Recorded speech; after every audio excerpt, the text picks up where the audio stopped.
Hey guys, this is Grace and welcome to my channel. We are on process video 193 entitled Pioneers Museum Memories. So this is my third layout featuring the latest flavors of the month kit from the ScrapRoom Kit Club. It specifically features the mini collection from Bella Boulevard called Fireworks and Freedom, and I also included some of the items from the embellishment add-on kit. Now this layout is not 4th of July or Independence Day related. These are pictures of when my kids and I went to our local museum called Pioneers Museum. But the reason why I chose this was because I feel like the Pioneers Museum has a lot to do with patriotic theme items, things that our forefathers in this area had saved and built so that we can have the city that we have now. So I felt like that will work out, and the colors also worked well. There's some blues in there and some reds in the photos as well. So I love this collection. It has some really cool patterns. I like the papers that Rochelle chose to pick in this mini collection. If you're new to Flavors of the Month Kit, what it is, it's a sampling of the latest collections that are out there, and so you don't get the all of the papers that's in a collection. You just get a sampling of it and then some embellishments or sometimes stickers.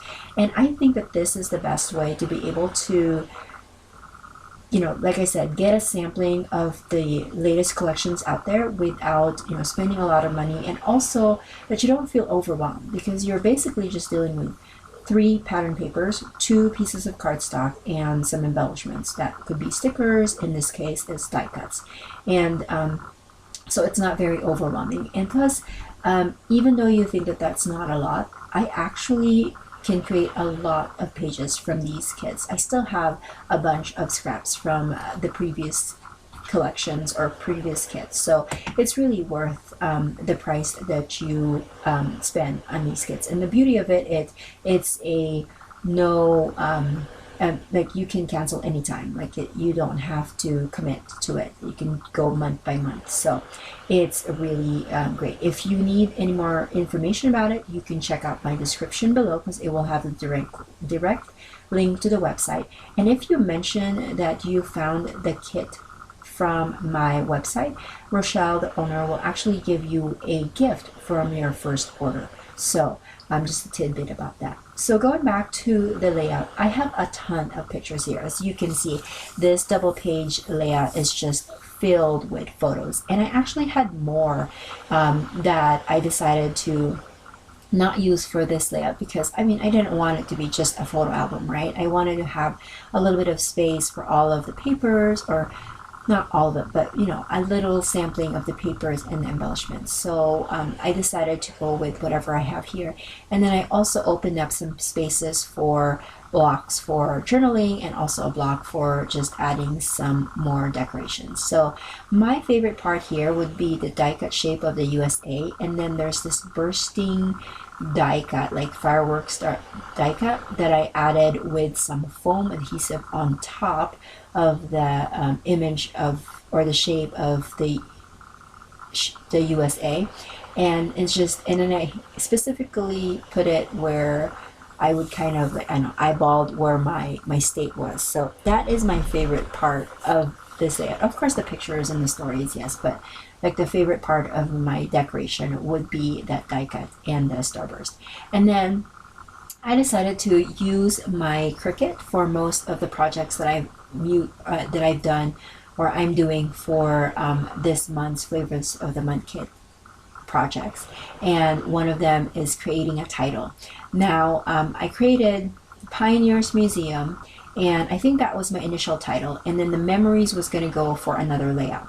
But I totally forgot about that, and so I ended up using the memories as well in this one, but that's okay. I was able to use a different title for the other layout.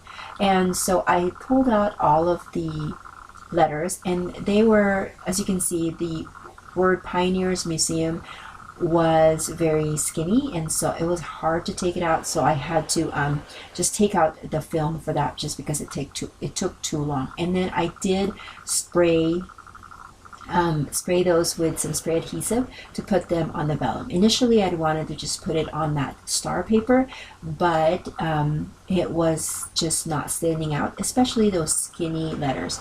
If you are interested, let me see. I think I had put for the font would be A.R. Bonnie. I don't know where I got that. I don't know if that's part of my existing font collection in Cameo or if I downloaded that, not sure, but it looks like the Ray Dunn font. So that's A.R. Bonnie, and then the script font was Bromello, which is one of my favorite scripty fonts. And then so I'm just decorating now. As you saw me, I sprayed the vellum with some spray adhesive because I felt like that would be the best one since I didn't really want the adhesive to show on the back, and it worked out just fine. I used Aleene's Tacky Spray, I believe it's what that was called. And then now I'm just adhering some stars to the bottom just to kind of add a little bit more embellishments. I will pull out the embellishments from the die cuts from the embellishment add-on kit and then add a few more items here and there. The beauty that I find in these multi-photo pages is that your photos, some of them have empty spaces or open spaces, and so I use that to my advantage and put more embellishments on those spaces so that you can still see, you can still play around with your products even if you have a bunch of photos on a page.